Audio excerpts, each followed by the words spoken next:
in this one, but most people probably wouldn't. A room full of hackers, all trying to hack into voting machines. You can possibly make it accept a fake card or accept any card, so you could add your own votes. These are supposed to be the latest machines. They're still used in elections, and they're running ancient software. I think that, like, if somebody wanted to, it would be pretty easy to fake an election. Less than a couple hours with access, and they're already figuring out ways to break in and play pranks.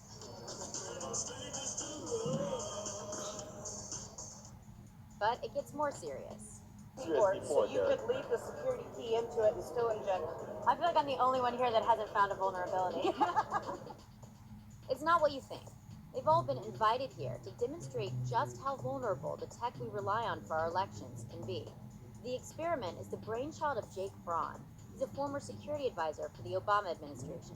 You know, with everything that happened in 16, what we're trying to do is get this industry to mature from a cybersecurity perspective, so you don't have folks saying what they are now, which is things like machines are unhackable or databases are air-gapped and can't be changed.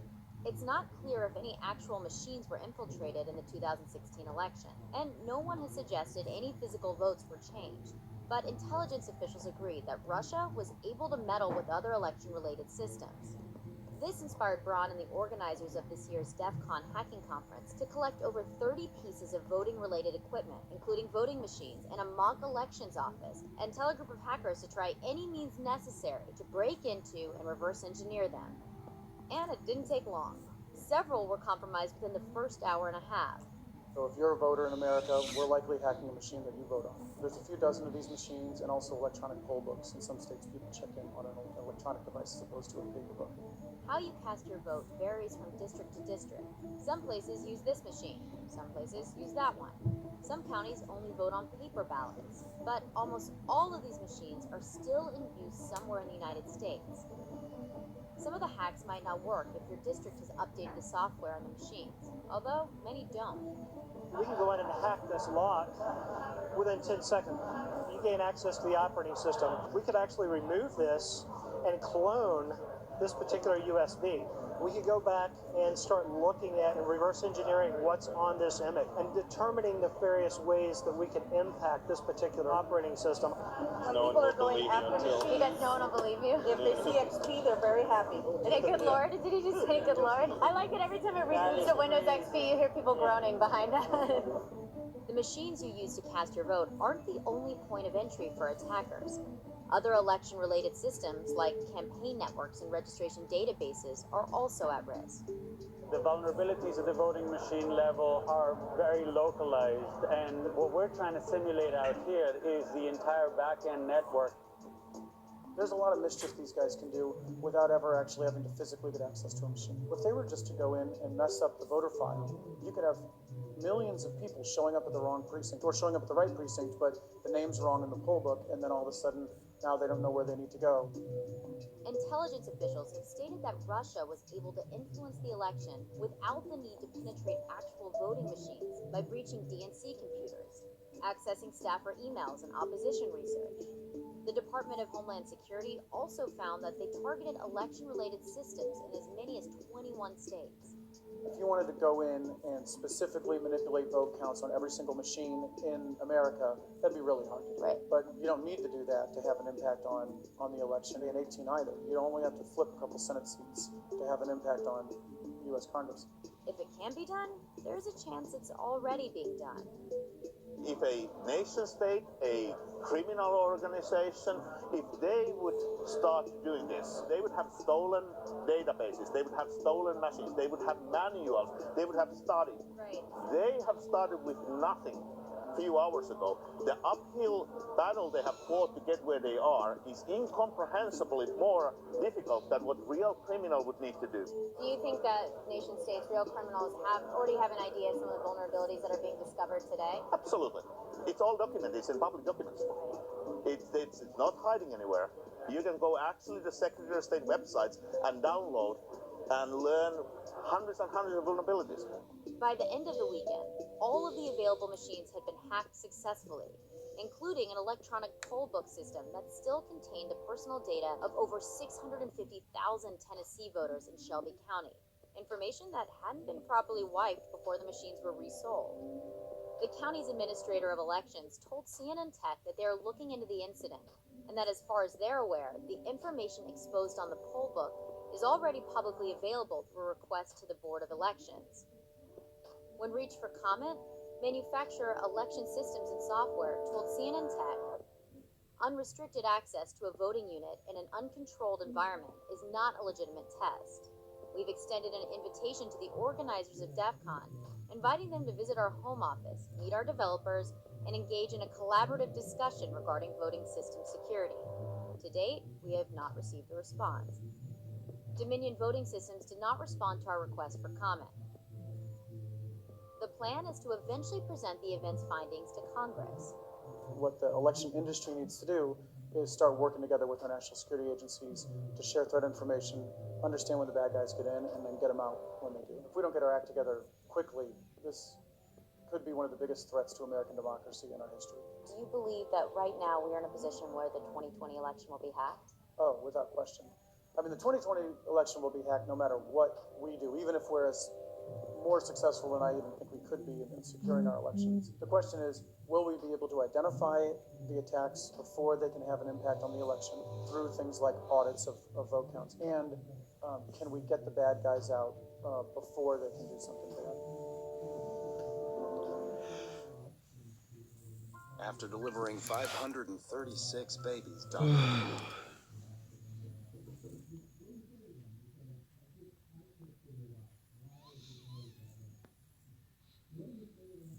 All right, we're heading out to the field for 2 hours of fucking drill. Yo, hey!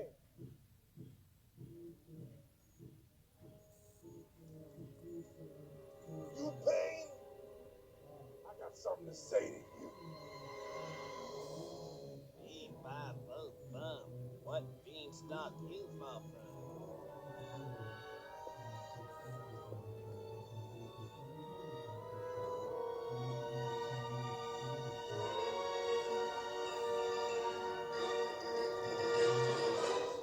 You know, I heard you've been giving these boys a hard time. In fact, I heard you couldn't cut it in a real man's military. I heard it's time for you. What I heard? I heard your mama was so fat she played pool with the planets.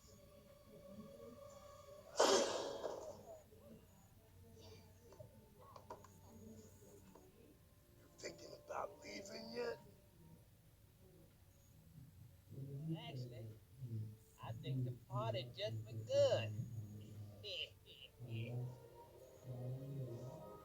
Now what I'm gonna do is take this right foot and I'm gonna put it across the other side of your face. Give me that Billy Jack.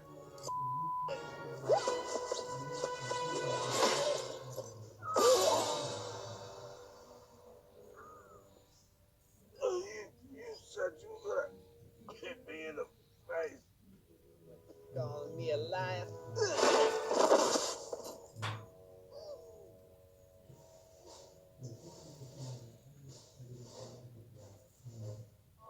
Children, somebody's gonna answer for this blood from my lip. I want names. I want to know who's responsible. They'll all run at once. I guess nobody's responsible. Guess I just had that one coming. Well, you know what y'all got coming. 7 23-hour days full of fun and adventure. I'm gonna make you boys strong. Sir. Yes, turd.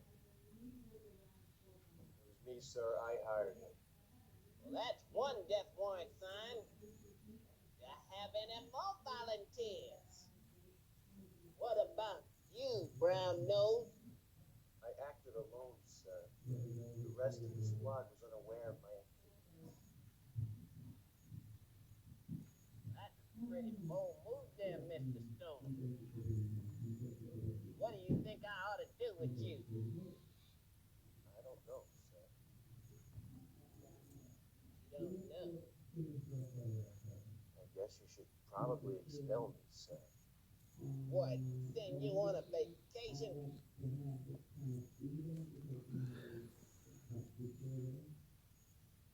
Yes, eyes.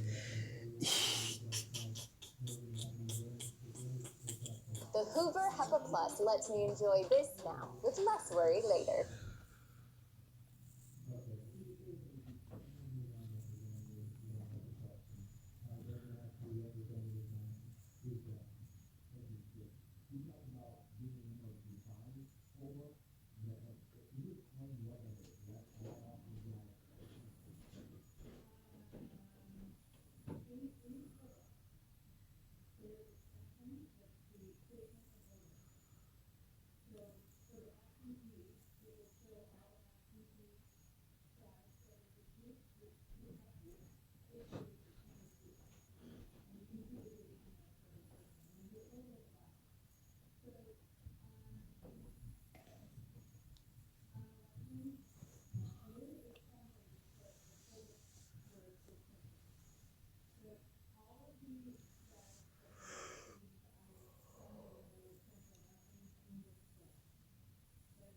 In 2016, we as a society agreed that white men were the problem. Then in the past few years, some of that hatred started getting misplaced. Fuck, I miss 2016. Yes, Queen, and calling dudes alright. This pussy grab is back. Lena Dunham. Tearing down the patriarchy. Being sluts. And we're repaid with articles like white women have a serious problem? Fuck off. Yeah, we do have a problem. White men. I'll get it. How white women use themselves as instruments of terror. It's like the last time I checked, terrorists are white men. We hated Jimmy Fallon for a half a second, maybe. Michael Cera is definitely up to something. Why don't we finish the task at hand before we find a new demo to hate? Is that crazy? Am I crazy? Like, You wouldn't even know what a demisexual was if it wasn't for us. I fuck being binary! How is this fat cow getting married and not me? Oh, sorry, we took a few photos when we were literally building schools. Sorry for being helpful. Really apologize. Us marginalized minorities, we need to stick together. Self-care, therapists, toxic masculinity. I went to every protest and I pulled out my tits. Sorry, we're just trying to help because we went to college at a higher rate than these. Cut that. Looking at Kamala's plan, don't see white men anywhere. So unless you disagree with Kamala, It's time for unity against guys who look like this. time to heal the relationship between us and Latinas. This is what an article should look like, and this is what an article looks like now. Great work, guys. Great shoot. Oh, here we go. The problem with white men. It's 2016. I hate being single. Point to anyone on screen who's the problem. Agree to agree. Nobody white dudes' houses are trashed in the name of progress. That's funny. Ryan Long is snapping so hard. Damn, nigga. What? Nigga, what?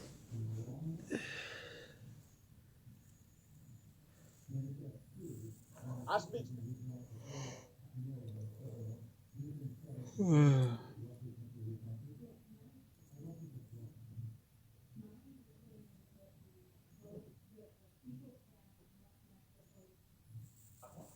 As you alluded to, my name is John Hastings. I'm the regional sales manager here for Dominion Voting. Thank you first and foremost once again for being here. We do not take the opportunity lightly. Hopefully, like I said, that's for last. You guys have been through this before, so we will do our best to make sure you get the most out of this exercise. That's what we want to do. So if you have a question, normally want it to be very interactive and shout out. Because of the timing restraints, we have you guys have this room at 3. If it's very important, which I'm sure that if it is, we need to get to it, please shout it out. If not, we'll be more than happy to answer every question you have at the end of the presentation. So, again, thank you so much for the opportunity. I'm from Pittsburgh, Pennsylvania, so right down the road, live in the Commonwealth. You can only live in one state, so I got to make it a point to say that. Understand the dynamic going on at the state, and very short car ride here. I think that relationship we're trying to establish, we want to work with you here in Lebanon. I've been here numerous times and gotten to know Mike very well in this county. So thank you again for the opportunity. We're looking forward to working with you in the steps ahead. With me today in the back, I have Matt Mainhart. Matt is a sales engineer, also from Pittsburgh. Very fortunate to have Matt on the team. We looked up and down from New England to Florida for an engineer on the East Coast. We found a guy right here in our own backyard. So thank you, Matt, for coming. And with me, I have Dr. Eric Coomer. Eric is the Director of Product Strategy. So he is the brains behind a lot that you see here, helped develop it, design it, has been here since the start of a lot of Dominion's products. So we're very fortunate to have Eric. It is a treat to have him here. So thanks you for coming out. Again, thank you. So as we move forward, what I want to do is hit there right there. There we go. A little bit about Dominion. If you can see the screen, want to be sure to give you a high-level overview of who we are. I think it's important to understand where we are and who we are before we get into the actual product mix. We founded in 2003, headquarters in Denver, Colorado. Our main thing is we love our products. We love the idea, the back-end, front-end voting equipment, voting systems. But the main thing we want to establish is a relationship and that we are a service solutions provider. So at the end of the day, Mike knows he can give us a call at Dominion and we got his back.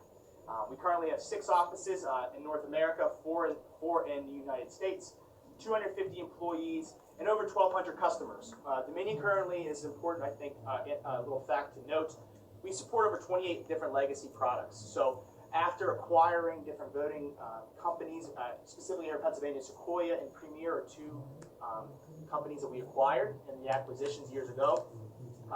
We support over 20 different legacy types of systems. So we have a lot of different people from different companies over the years to formulate what you have here. So it's not just one election provider.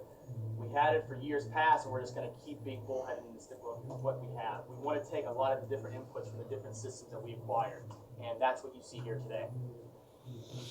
Slide. Hit a time for this, you know when to stop, and then keep going. All right, so one more. Here we go. So our U.S. footprint. It's important to know we're in 33 different states all across the country.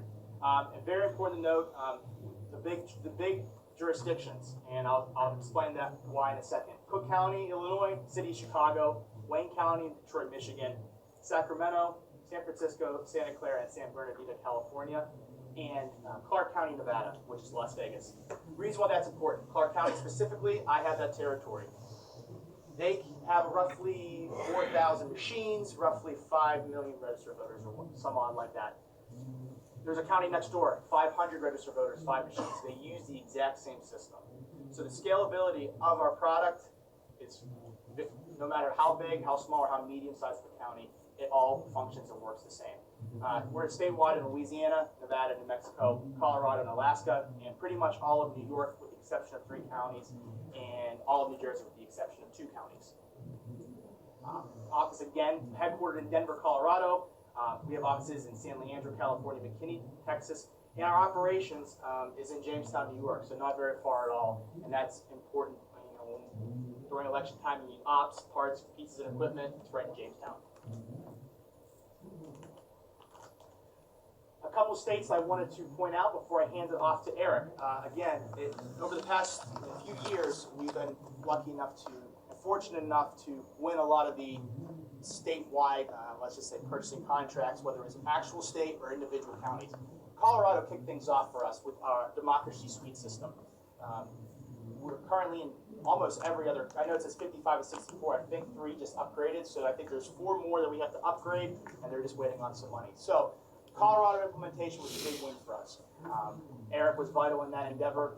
They have the product mix you see over there. Of course, they vote a little bit differently than we do here in Pennsylvania. They predominantly vote by mail and paper ballots.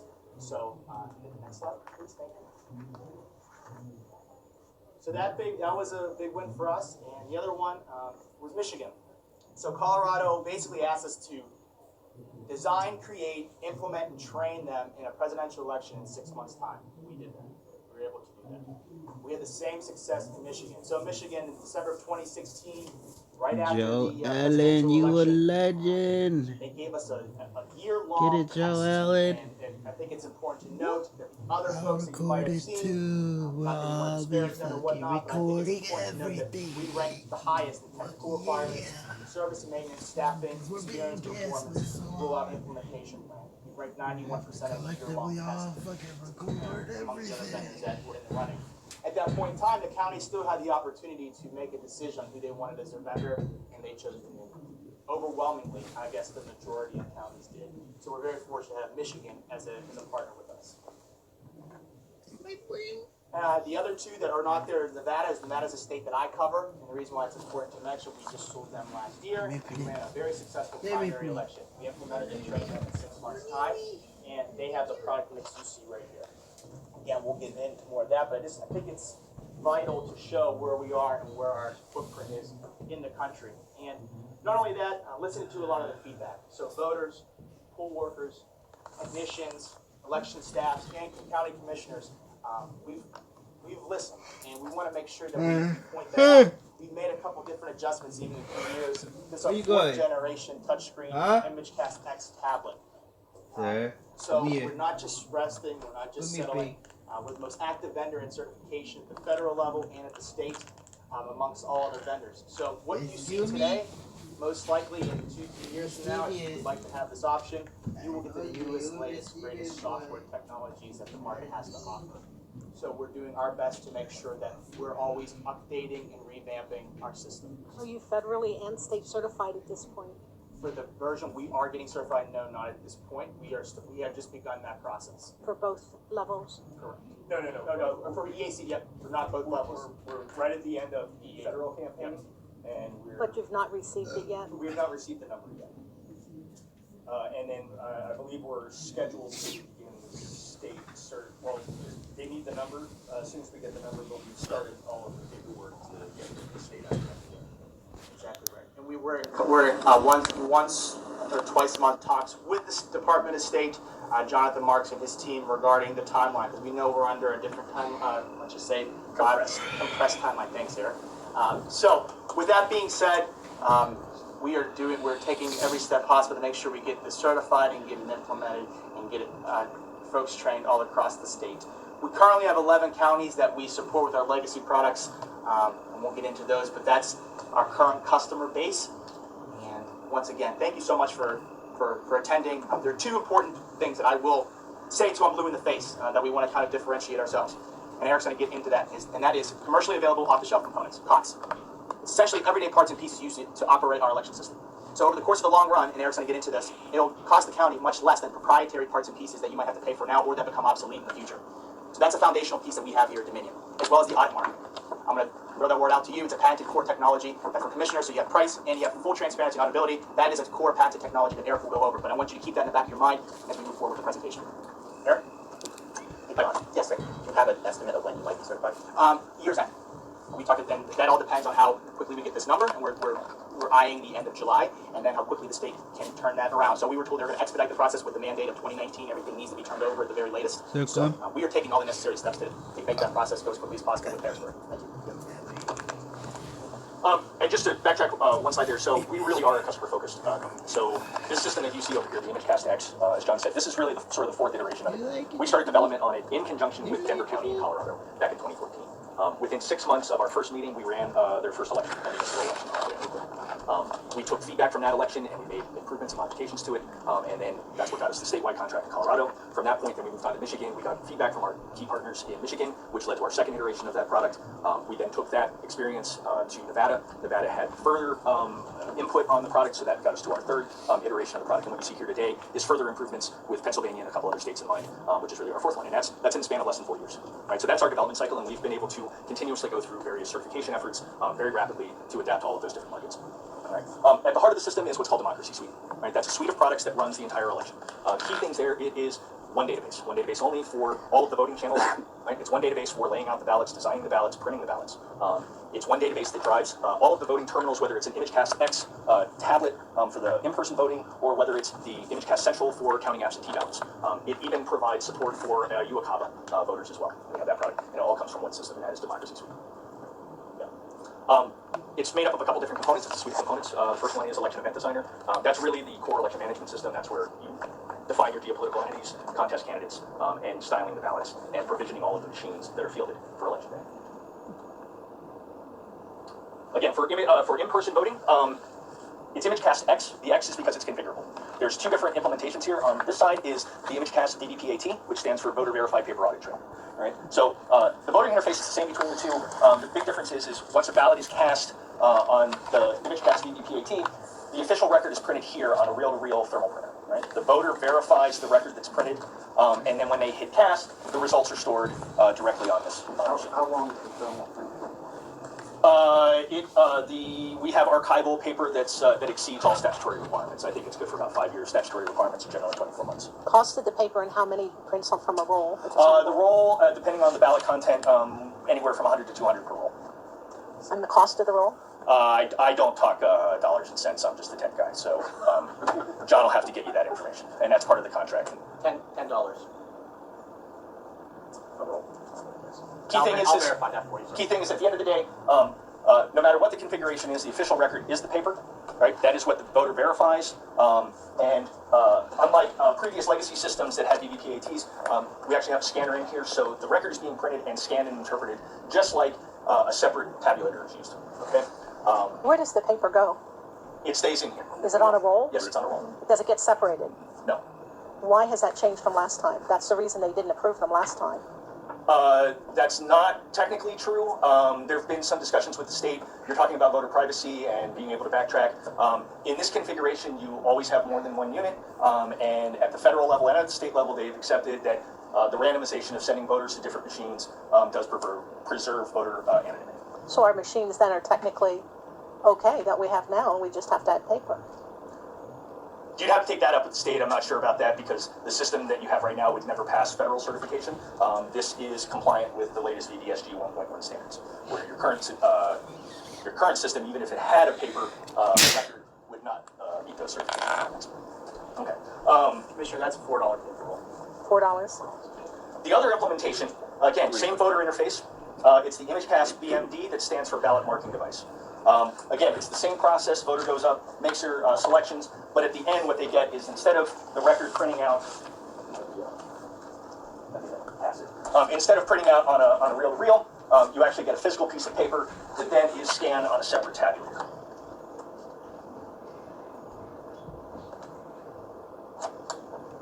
Right. So the device, again, it's a standard touchscreen interface, but it's modern. It's high contrast, high clarity. You do not have anything like, you never have to calibrate the screen. It's just like your phone. You have full control over things like language at any point in the ballot. Also text size, you can change if you're a low visual acuity, as well as contrast levels. So you can go to black on white or white on black. These are all in support of the VDSG guidelines, voluntary voter system guidelines for accessibility. It is fully ADA compliant as well with a handset and audio feedback. It does support 2-switch paddles and sip and puff as well as our proprietary ATI audio tactile interface. So, again, I'm going to go back to English. Spanish is not these days. Basic navigation throughout the ballot. Voters select anywhere within a given choice, and as selected, it does prevent voters from overvoting, which is one of the nice things about a touchscreen interface. If I want to modify it, I deselect and select my other option. Does have write-ins with full keyboard support. Okay. Then we can just move through the ballot. This is a vote for 3. There is a final review before printing anything, and again, the interface is identical between the two. Right? It's just the form of the final record is different. So once I verify, I simply hit print.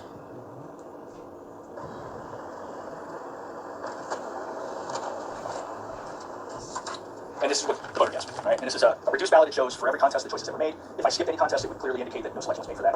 At this point, this ballot has not been cast yet, right? The voter reviews this, verifies that it's the choices that they intended to make, and then it is scanned on our ImageCast precinct tabulator.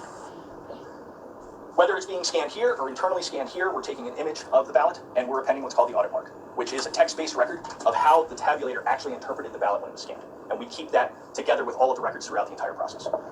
That was instrumental in our implementation in Colorado. They adopted a statewide statute for conducting what's called a risk limiting audit, which is a statistical auditing method that's kind of all the rage in the election community these days. And it requires that you have a one-to-one ballot record from the paper to the electronic record, and our audit mark was instrumental in implementing that. Okay. At the end of the day, if it's in this configuration, all of the results are stored on here. poll workers would close the polls. You get a results tape that shows all of the ballots totals that were cast in the precinct. And behind these locked and sealed doors are compact flash memory elements. You would pull one of those out, put it in the transfer case, send it down to the central office for tallying and accumulation. Right? If you're in this configuration, behind one of these locked sealed doors are a USB memory device. That's where we store the results. You would pull that out, send that down to the central office, and tally and accumulate off of that. And the results reports can be printed directly on here and posted. So if you have 10 machines, you're going to have 10. Yeah, so we can consolidate in the precinct for a consolidated precinct report. But you will have 10 memory items. Yes. To carry in. Yes. That's our in-person solution. One other thing to mention. This is a full hybrid support too. So obviously for ADA requirements, this is the device or this is what you use, but you can also have standard hand-marked ballots as well if you want to go a traditional full paper route for most of your voters. The device, regardless, that's the wrong precinct again. For the people that were here earlier, That ImageCast precinct is the most used optical scanner actually in the world. It's over 100,000 reported. How much are those papers to have printed and the cost of the paper and all that? That's a great question. We don't do printing. We work with a third party here at the state. That's something that Michael currently uses William Penn Printing, correct? Well, we don't have your house. For your absentees, possibly? We do everything. You in-house? Okay. I can get those figures for you from the third party. I will say that, again, our ballot format is it is a very, I don't want to say less tolerant, but the tolerance requirements on our ballot are not very tight. So old paper ballots required heavy paper cardstock, offset printing, very expensive, heavyweight paper. This is standard. We support 80 to 100 pound text paper. It's a lot less expensive than cardstock, and these are suitable for printing on digital presses, right? And even on Oki data based laser printers if you were doing in-house printing. So my point here is that even in this system, if this was your ADA and you really wanted to go to a more traditional paper-based hand-marked ballot system, the same tabulator can scan both ballot formats. Right? There's no configuration option that has to be changed, so you could actually have a mix of voters voting on hand-marked and on the ICX as well. So that's our in-precinct. This is our absentee central count back office scanner. Again, off the shelf, it's a Canon scanner. It'll do about 3,500 to 4,000 ballots an hour. It's the same basic software that runs all of our other equipment. We take an image of the front and back, we append the audit mark. All of those results are transferred directly to our results and tally reporting system. How much? For the ImageCast Central G1130, everything you see here is 25,000. Software, scanner, back end, we call it a kit, and you'll understand why once I break down furthermore with the numbers.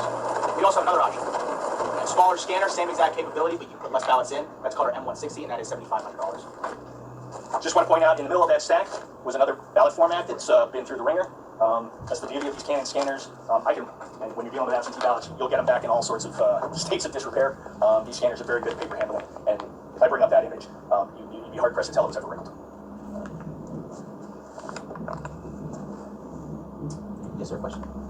More question. You said there's two hard drives, one hard drive. Yeah. And one goes back to the wall. Yes. And the other one goes to the minority inspector. Well, yeah, I mean, it follows whatever state requirements. What's required to get the information off of that for it to be reviewed by other than? To read the results off the cartridge, you do need a cartridge reader system for doing that. It has to come back. Yeah. That's just like the PEBs now. That's basically what I'm elected. Yeah, well, it's not a proprietary memory element. It's off-the-shelf compact flash for the ImageCast precinct. It's standard USB for the ImageCast X DVP-AT. Right? To read it? Is it proprietary? Yes, it is. It's our software. So there's a couple things there. For security, all the results are encrypted and signed. Right, so we can guarantee the integrity of the results. Right, so you would need the encryption keys to decrypt that. The images are not encrypted, so those are publicly viewable, and they're standard TIFF format. So most states that we've actually implemented in, they actually make all of the PDF or the TIFF images of the ballots publicly available. I see you have a battery sitting there. What's the battery life? In this configuration in the DVP-AT, a single battery is good for about 2.5 hours of continuous operation. The requirement is 2 hours. It does have 2 bays, and they're hot swappable, so you can have up to 5 hours uninterrupted, and then you can swap batteries if needed. What's the weight of that piece of equipment? This is 22 pounds. And how much weight is on that other one? This is, I don't know, right offhand, I'm going to guess about 4.5 pounds. 4.5 pounds. And then the durability, I mean, it's a big screen. How many have cracked, dropped, and it looks like they could tip off the table? Yeah, well, I'm not aware of any field breakage at this point, and again, this goes back to our first implementation in 2015, including 5,000 units that were used 2 weeks ago. I'm not aware of any field breakage, and I was on site in Clark County, which, yeah, none of them came back broken. I will say that, again, this is an off-the-shelf unit from a company called A-Value. They generally do applications in hospitals, specifically crash carts. So they're used to making pretty robust devices. Yes, if I pick this up above my head and throw it on the ground, it's probably good. You know, I've been thinking about these off-the-shelf parts as opposed to proprietary. And I want to ask the question, what happens if one of your suppliers goes bankrupt or for some other reason gets bought out to a competitor, whatever it might be, what happens to serviceability, et cetera? Yeah, so we have very close relationship with all of our vendors. So with A-Value, we have a guaranteed contracted lifetime of units available for 10 years and parts availability for 20 years, right? Followed by other components. Canon, we have a similar relationship with Canon, where they've guaranteed us a certain lifetime window, and they keep us informed if any of their components are going end of life, and we can get those recertified. Because they're off-the-shelf components, getting what's called a de minimis change certification is very easy at the federal level, and from our conversations with the state, they're adopting a similar process, right? So all of our computers are Dell-based, and we have the same kind of relationship with Dell. So they know what our parts lists are, and when they have a unit that looks like it's going to be going end of life, they let us know 6 to 12 months ahead of time, and then they work with us to identify the replacement unit, and then we submit that to all of the certification authorities, and they generally turn that around now in 1 to 2 weeks. But again, these are companies, this is what